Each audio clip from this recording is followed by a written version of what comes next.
even though life is suffering. If you're courageous and forthright and honest, what you'll find is that there's something within you that will respond to the challenge of suffering with the development of ability that will transcend the suffering. In our modern world, we don't like to acknowledge that kind of suffering can afflict us. We think something's wrong with us if we have that kind of suffering. So how is it productive to focus on suffering the way you do? Well, there is something wrong with us if we're suffering, and there's something wrong with the world, because it's an indication that things aren't set in the order they hypothetically could be set if there's undue suffering. And so that is a call to action, and it's a painful call to action, you know, but it's a universal problem. Suffering is built into the structure of existence in some sense, and the fact that you're suffering doesn't mean that there's something isolated about you that's at fault, right? Which is an important. This is why the doctrine of original sin was actually quite useful, because everyone makes mistakes and everyone falls short of the glory of God. Speak to original sin, if you don't mind. And this is again, all the monotheistic religions share this, but it exists in other traditions as well. Well, it's a way of universalizing everyone's felt sense that they don't live up to their responsibility properly, because you're not all you could be. And unless you understand that that's everyone's problem, every single person has that issue, then it's easy to become discouraged and crushed by that. And the major advantage, I think, to making a case very strongly that one of the fundamental realities of life is its suffering, is that it's actually a relief to people to hear that. Because they suspect it. Well, they know it. But no one's forthright about it. It's like, yeah, life is suffering. Okay, fine. So where does that leave us? Well, here's where it leaves us. It turns out that even though life is suffering, if you're sufficiently courageous and forthright and honest, let's say, in your approach, and you don't shy away, what you'll find is that there's something within you that will respond to the challenge of suffering with the development of ability that will transcend the suffering. So the pessimism is, yeah, well, life is rife with problems at every level. But the upside is, if you turn and confront that voluntarily, that you'll find something in yourself that can develop and master that. And so the optimism is nested in the pessimism. And that's extremely helpful to people, especially people who are struggling, because they think, oh my God, life is so difficult. I don't know if I can stand this. There must be something wrong with me. Does anybody else feel this way? And you can say, yes, everyone feels that way at some time. But that's, and it is as bad as you think, but you're more than you think you are. You're more than you think you are. And what I really like about this too is it's very much in keeping with the clinical data. So for example, what you do as a clinician, as a clinical psychologist, as a psychiatrist, as any mental health professional who's well trained, is if people are afraid of something that's standing in their way as an obstacle, like maybe you're trying to develop your career and you're afraid of public speaking. You have to learn to present yourself more effectively in public if you're going to develop your career. And you're afraid of it. So let's break down what you're afraid of into 10 steps or 20 steps until we can find a step that's small enough so that you can actually master it. And let's assume that with 3 years of diligent practice that you could become a competent public speaker, at least one that isn't terrified. And with 5 years, you could become an expert. And let's decide how relevant that is to your future prosperity and thriving. And then let's assume that if you break it down properly and take it on step by step in this incremental way that we discussed, that you'll actually master every single bit of it. And the thing that's cool about that is all the clinical evidence shows it works. And not only that, that's actually how you learn in life. Like when you bring a child to the playground and the child is apprehensive about making new friends, you say, okay, well, look, kiddo, stick around me for a minute or two and just watch what's going on. It's like, and the child will calm down. You say, okay, now go 5 feet away. Just go out there a little bit and just see how it goes. And stay out there as long as you can. And if you need to come back for a hug, then no problem. It's like, so then the child can go out 10 feet. And they come back. You say, okay, well now, maybe just go over there and watch those kids. And the child will go out and then come back. And so that's it. It's the child's going out to where they're afraid, seeing that they can master it, and then coming back. So this seems so self-evident that I'm left wondering, well, did people know this 100 years ago? This issue of taking responsibility, which I think is part of the pain that people feel, because it's not something we expect a lot. And people don't realize that it seems to help a lot in most scenarios, if you sort of own it, because you control your destiny. So there's this wisdom we hadn't forgotten. You spoke about original sin. These are stories that are thousands of years old, Adam and Eve, right? Right? These are constructs that are archetypal to us, are fundamental to who our species is, and somehow it seems to have slipped from us. Well, knowledge is coded in different ways, eh? So a good example, someone who's a good example acts out for you how you should be. And a good story portrays that dramatically. But an articulated representation tells you exactly why and explains it. And so some of this needs to be more articulated than it has been, because we've become detached in some sense from our underlying examples and our stories, partly because they've been criticized so much.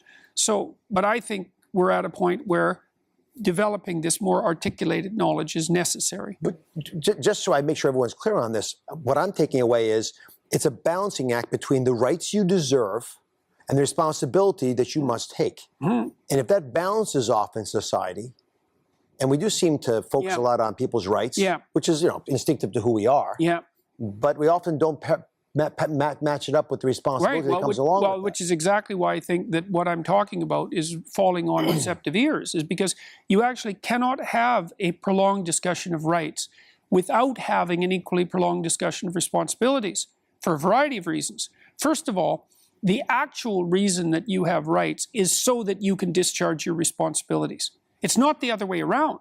It's like you're granted rights by everyone around you, or no, it's not granted exactly. It's part of the purpose of your rights, in some sense, is so that you can be given an autonomous space that's protected, in which you can manifest what's necessary about you in the world that's a contribution to it. So I have to leave a space for you so that you can make your contribution for yourself, so you can take care of yourself, so that you can shoulder responsibility for your family, and so that you can serve the community the best way that you can. And I don't want to set up a society that will interfere with that. But then there's the association that we already talked about between responsibility and meaning, which is absolutely crucial. And so the responsibility element is more important than the rights element as far as I'm concerned, or it certainly is at this point in time.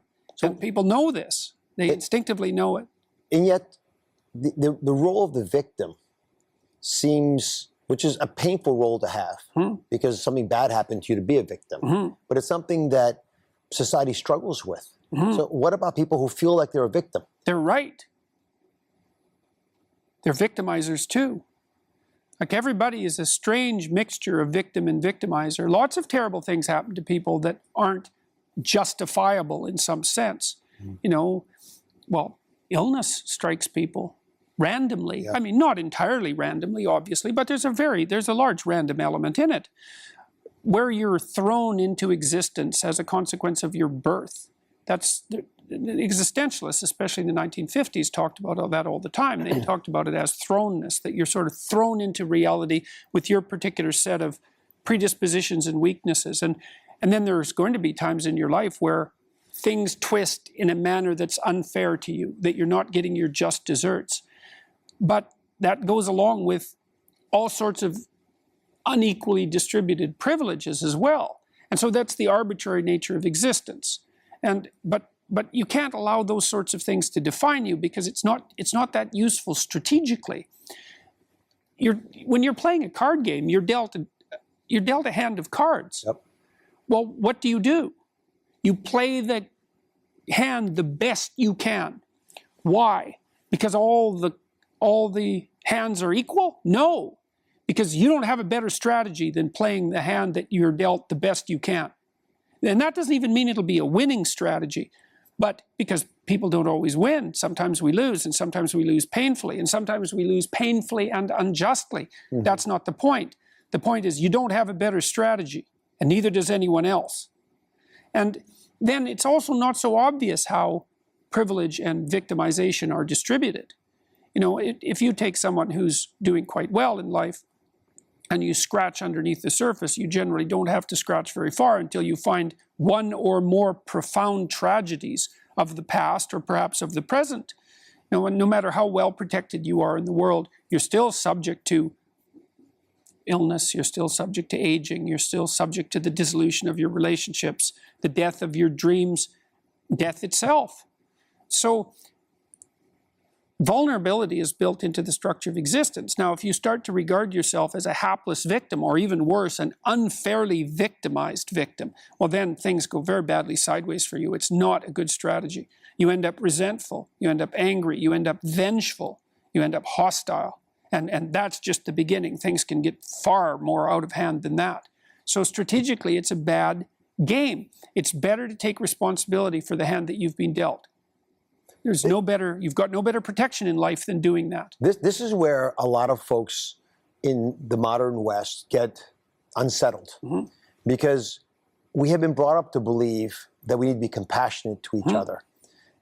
And yet you point out that sometimes that compassion, I don't know if it encourages weakness or it's another word for weakness. And I'd love if you could open that up for me, because it is the kind of discussion that gets folks really unsettled. Well, feeling sorry for someone is not a moral virtue. You know, morality is much more complex than mere reflexive empathy. So I would say, when is reflexive empathy useful? That's easy. You're a mother. Your child is under 6 months old. Reflexive empathy is the right reaction. And I think that that's why it's such a powerful motivating force as well. You know, a child under 6 months old is always right. If a child's in distress, always right. You're wrong, the child's right. No matter why the child is distressed, it's your problem and you should do something about it, and it's not the infant's fault.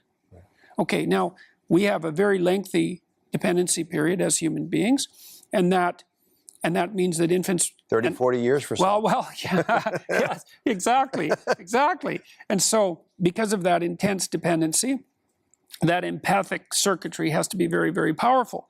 But it can easily be utilized in a domain that's outside of its proper purview.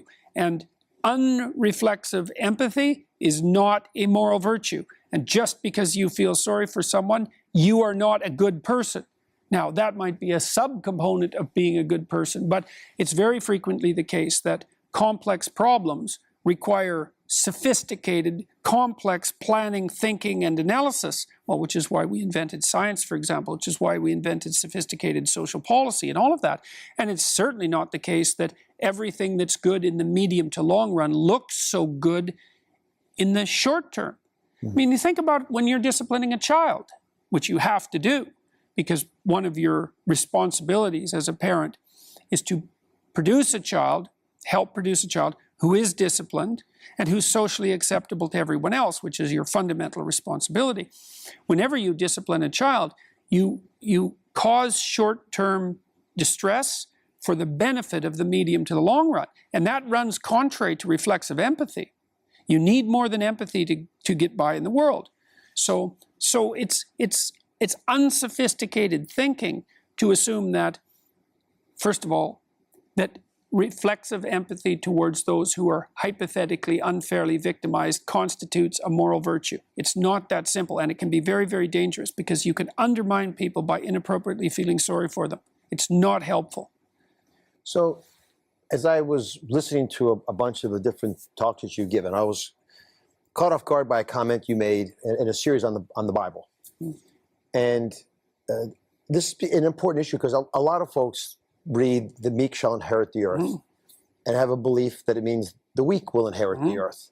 Certainly what I thought. And you stunned me by arguing that the word meek didn't really mean what we thought it meant. I looked at a bunch of different translations.